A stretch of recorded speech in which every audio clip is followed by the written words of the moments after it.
अस्सलाम वालेकुम dear students, how are you. उम्मीद करता हूँ सब ठीक होंगे, खैरियत से होंगे।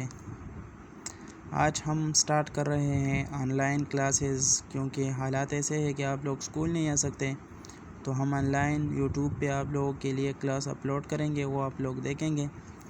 इंशाल्लाह मैं अपना पूरा कोशिश करूँगा कि कोई भी कमी न रह जाए इस लेक्चर में। एक एक पॉइंट में डिटेल से एक्सप्लेन करूँगा आप लोगों के लिए, ठीक है। तो कोई फ़िक्र न करें आप लोग, इंशाल्लाह बिल्कुल उसी तरीके से मैं आप लोगों को पढ़ाऊँगा जिस तरह क्लास में मैं आप लोगों को पढ़ाता था, ठीक है।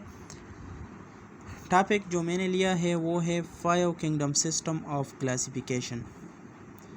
लिविंग थिंग्स जितने भी हैं, हम बायो पढ़ रहे हैं, बायोलॉजी हम कहते हैं द स्टडी ऑफ लाइफ। मैंने पहले डिटेल से आप लोगों को बायोलॉजी के बारे में बताया है कि बायोलॉजी को हमने 3 मेन ग्रुप में डिवाइड किया गया है। एक है माइक्रो ऑर्गेनिजम्स, एक है प्लांट्स और एक है एनिमल्स, ठीक है। फिर इस 3 ग्रुप्स है उसको 5 किंगडम में डिवाइड किया गया है। 5 किंगडम में क्यों डिवाइड किया गया है? इसके खुसूसियात की बिना पर, इसके कैरेक्टर्स के बिना पर, ठीक है। तो हम पढ़ेंगे कि ये किस तरह डिवाइड किया गया है और ये क्या प्रोसेस है। सबसे पहले जो साइंटिस्ट था उसका नाम था रॉबर्ट वाइटेकर। रॉबर्ट वाइटेकर ने प्रेजेंट किया था 5 kingdom system of classification. Robert Whittaker से पहले एक सिस्टम था 2 kingdom system of classification. 2 kingdom system इंशाल्लाह चैप्टर नंबर 3 में आएगा, वहाँ पे हम डिटेल से पढ़ेंगे। 2 किंगडम सिस्टम में क्या था? बस प्लांट्स और एनिमल्स, ये 2 किंगडम्स थे। जितने भी प्लांट्स थे, एल्गी थे, फंजाई थे, उसको किंगडम प्लांटी में रखा गया। और एक था किंगडम एनिमेलिया, जितने भी एनिमल्स थे उसको किंगडम एनिमेलिया में रखा गया, ठीक है। उसके बाद वाइटेकर आया और उसने लिविंग थिंग्स को 5 ग्रुप्स में डिवाइड किया, उसको कहते हैं 5 किंगडम सिस्टम ऑफ क्लासिफिकेशन। सबसे पहले हम क्लासिफिकेशन में यहाँ पे आप लोगों को बार बार बता रहा हूँ कि classification, so what is classification, ठीक है। ये तो एक क्वेश्चन है ना, हम क्लासिफिकेशन कर रहे हैं तो क्लासिफिकेशन असल में है क्या चीज़। हम तो 5 किंगडम सिस्टम ऑफ क्लासिफिकेशन पढ़ेंगे, लेकिन ये क्लासिफिकेशन बज़ाते खुद क्या है, इसका मेन प्रॉपर डिफिनीशन क्या है। इसको हम इस तरह डिफाइन करते हैं कि ग्रुपिंग ऑफ ऑन ऑर्गेनिजम्स, जितने भी लिविंग थिंग्स के उसको हम ग्रुप्स में डिवाइड करते हैं on the basis of similarities and differences.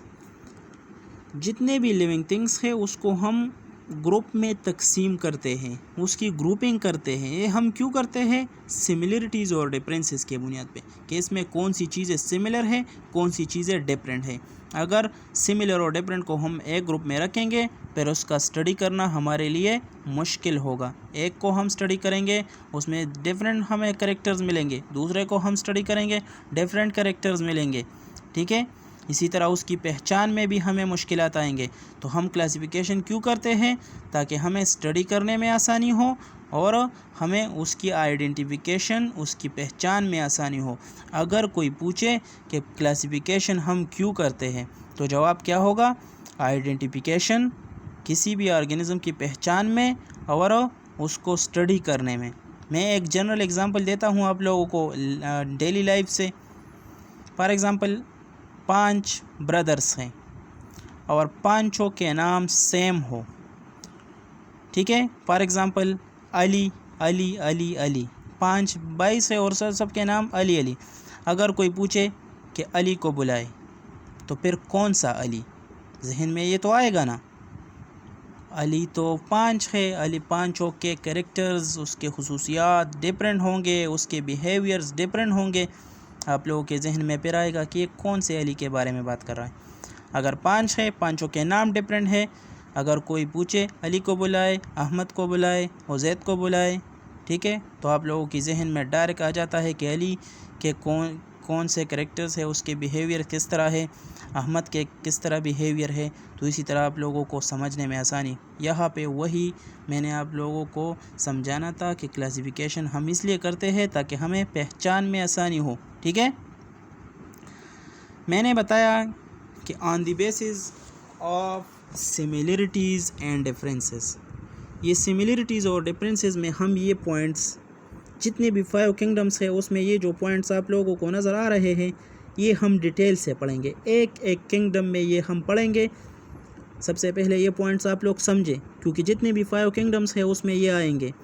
Uni cellular ہے جو 1 سیل سے بنا ہو، وہ آرگینزمز جو 1 سیل آرگینزمز ہو، organism made up of only 1 cell is known as unicellular organism.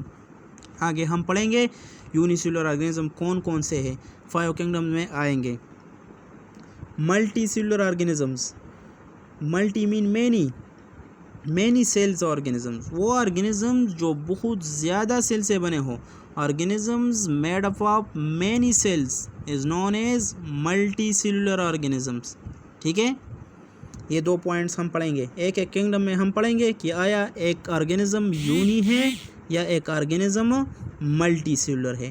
ٹھیک ہے، دوسرا جو ہم پوائنٹ پڑھیں گے وہ کلوروپلاسٹ کا پڑھیں گے۔ کلوروپلاسٹ گرین پیگمنٹس ہیں، گرین کلر ہے، آیا ایک آرگینزم ہے اس میں کلوروپلاسٹ گرین پیگمنٹ ہے یا نہیں ہے۔ کلوروپلاسٹ کام کرے گا فوٹوسنتھسس میں۔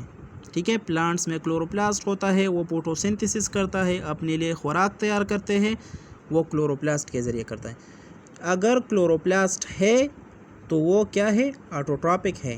آٹوٹراپس جو اپنے لیے خود خوراک تیار کر سکتے ہو اس کو ہم نام دیتے ہیں آٹوٹراپس کا۔ ٹھیک ہے، کلوروپلاسٹ ہے تو آٹوٹراپک، کلوروپلاسٹ نہیں ہے تو پھر نیچے میں نے لکھا ہے ہیٹروٹراپس، وہ پھر ہیٹروٹراپک ہوتے ہیں۔ ٹھیک ہے نا، ہیٹروٹراپک وہ آرگینزمز ہوتے ہیں جو اپنے لیے خوراک تیار نہیں کر سکتے۔ فار ایگزامپل ہم ہیومنس ہیں، ہم ہیٹروٹراپک ہے، ہم تو اپنے اندر اپنے باڈی کے اندر خوراک تیار نہیں کر سکتے، ہم تو باہر سے خوراک لیتے ہیں۔ پلانٹس آٹوٹراپ ہے، اس میں کلوروپلاسٹ موجود ہے، گرین پیگمنٹس ہے، اسی وجہ سے ہم کہتے ہیں کہ یہ آٹوٹراپ ہے، وہ فوٹوسنتھسس کرتا ہے۔ یہ میں نے آپ لوگوں کو فوٹوسنتھسس کا ایک ریئیکشن لکھا بھی ہے کہ کیا ہوتا ہے، کاربن ڈائی آکسائڈ اور واٹر ملتے ہیں، وہ اس میں کلوروپلاسٹ ہے، گرین پیگمنٹ ہے۔ ٹھیک ہے، یہ کلوروپلاسٹ نظر آ رہا ہے آپ لوگوں کو، اوپر سے سن لائٹ آ رہا ہے، اس کے نتیجے میں کیا بنتا ہے، فوڈ C6H12O6 جس کو ہم گلوکوز کا نام دیتے ہیں۔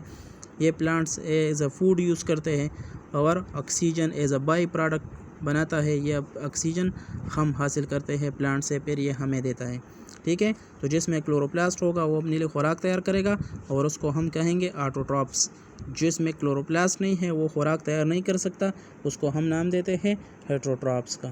ٹھیک ہے، اس کے بعد جو آخری پوائنٹ ہم پڑھیں گے وہ ہے کمپوزیشن آف سیل وال۔ جتنے بھی کنگڈمس ہے کہ اس کے سیل والز کا کمپوزیشن کیا ہے، وہ کن کن کمپوننٹس سے بنا ہے۔